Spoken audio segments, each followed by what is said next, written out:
Rawalpindi cantt police की पतंग फरोशों के खिलाफ अहम कार्रवाई। 1000 पतंगें और 6 लाख रुपए से जायद रकम बरामद कर ली। पतंग फरोश अकरामुल्लाह और जाहिदान पेशावर से पतंगें मंगवाकर आगे फरोख्त करते थे। मुलजमान से 1000 पतंगें और रकम 6,07,000 रुपये बरामद कर ली गई है। मुलजमान ने इंकशाफ किया है कि इस रकम से उन्होंने और पतंगें पेशावर से मंगवानी थी। मुलजमान के खिलाफ कार्रवाई SHO थाना कैंट एजाज अजीम की टीम ने की। पतंगबाजी और पतंग फरोशी के खिलाफ क्रैकडाउन यूं ही जारी रहेगा। मजीद SP पटोहार ने कहा कि पतंगबाजी और पतंग फरोशी के खिलाफ इसी तरह की कार्रवाइयाँ जारी सारी रहेंगी। कैंट पुलिस की पतंग फरोशों के खिलाफ अहम कार्रवाई।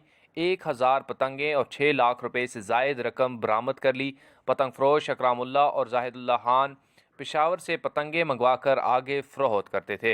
मुलजमान से 1000 पतंगें और रकम 6 लाख रुपए 7,000 बरामद कर ली है। मुलजमान ने इंकशाफ किया है कि वह इस रकम से मजीद पतंगें मंगवाकर यहाँ उन्होंने फरोख्त करनी थी।